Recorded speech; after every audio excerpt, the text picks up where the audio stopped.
Hai hai hai sobat film semuanya. Perkenalkan channel baru ini namanya Seputar Films.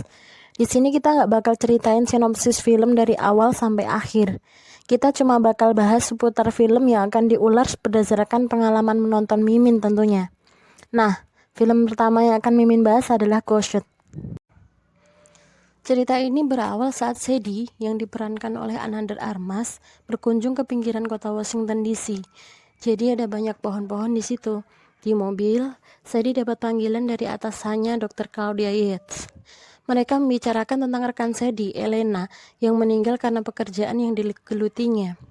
Di situ Sadie amat emosional sampai membahas tentang tanaman hias milik rekannya yang bahkan tidak dimilikinya. Aku pikir tanaman hias cuma sekedar angin lalu di film ini. Tapi ternyata dari awal sampai akhir, tanaman hias menjadi hal yang sangat krusial. Bahkan akar masalah di film ini berasal dari tanaman hias. Detik berikutnya, ada seorang pria bernama Cole, diperankan oleh Chris Evans, sedang menjaga stand dagangannya. Di situ ada pedagang tanaman yang bernama Edna, mencoba menghiburnya karena ternyata dia habis diputuskan oleh pacarnya. Atau sebenarnya meledeknya karena itu bukan kali pertama dia diputuskan. Edna menyarankannya untuk tidak terlalu bergantung. Wanita tak suka itu, dan Cole menyangkal dan bilang bahwa mereka hanya renggang. Edna pun meninggalkan stand-nya dan meminta Cole untuk menggantikannya sementara. Okay, well watch my booth. I'm gonna go get high. Enjoy. Setelah itu, datanglah Sadie yang ingin membeli sebuah tanaman hias untuk mengisi rumahnya yang kosong. Dia memilih tanaman begonia. Sadie pun bertanya, perlu berapa kali siram? Cole bilang begonia butuh banyak cinta dan harus disiram setiap hari. Sadie bilang pekerjaannya menuntutnya untuk sering bepergian. Lalu Cole mencarikan tanaman yang cukup disiram 2 minggu sekali, lidah mertua. Sadie bilang kadang dia pergi lebih lama, sekitar sebulan atau 2 bulan.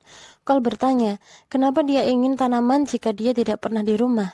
Sadie nggak bisa menjelaskan. Lalu Sadie hanya ingin tanaman yang kurang bergantung dan meminta Cole mencarikannya. Cole malah menawarkan tanaman plastik. Mereka pun mulai bersitegang dan bertengkar. Edna datang dan melerai mereka. Edna menjual tanaman yang diinginkan Sadie dan Cole justru menawarkan kaktus.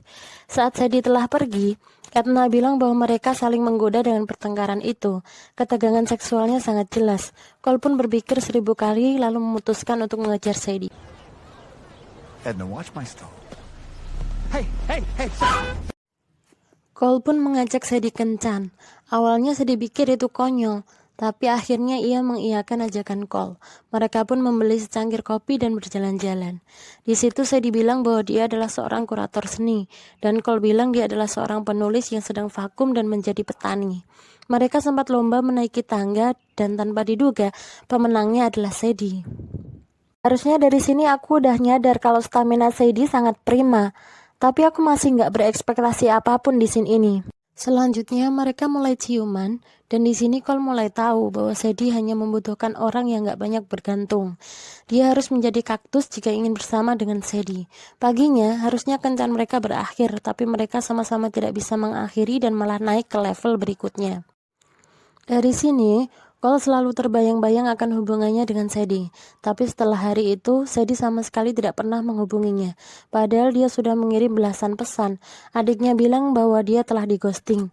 Selama beberapa hari, dia baru teringat. Ternyata dia meninggalkan inhalernya yang disertai alat pelacak di tas Sadie saat mau lomba naik tangga.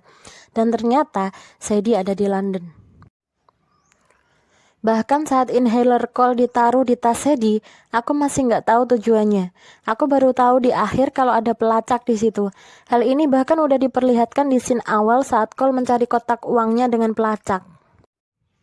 Dengan dukungan kedua orang tuanya, Cole pun menyusul Sadie ke London sambil membawa sebatang kaktus. Dan sesampainya di sana, dia naik taksi dan mengobrol dengan supirnya. Supir itu bilang dia sedang di-ghosting, sementara Cole menyangkal bahwa dia di-ghosting atau sedang menguntit pacarnya, tapi dia hanya mencoba bersikap romantis. Saat turun di mobil dan sampai di dekat London Bridge, dia diculik.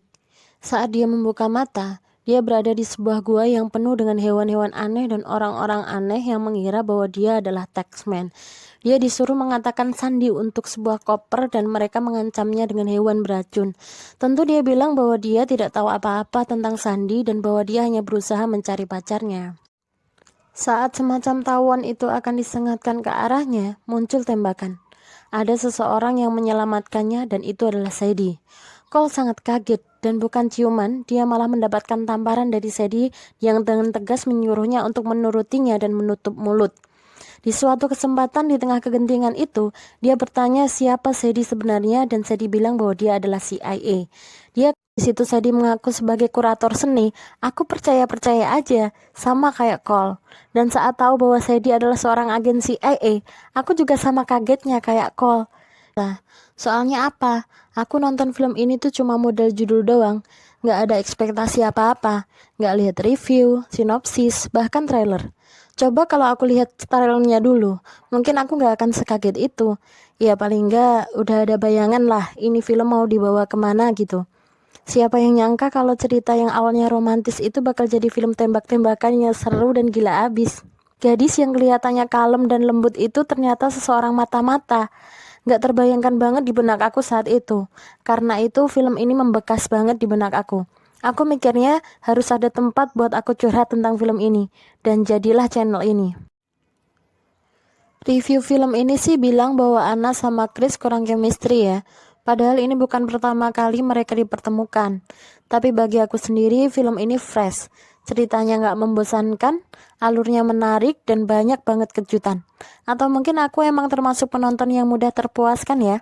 Apapun itu, menurut aku film ini sayang banget kalau dilewatkan. Aku rasa sekian untuk film ini. Sampai jumpa di cuap-cuap Ria film-film berikutnya. Kalau kalian suka video ini, jangan lupa like, subscribe, dan share ya. Besok-besok mau bahas film apa lagi nih? Mau request atau rekomendasi boleh banget. Komen aja di bawah ya. Dadah, bye-bye.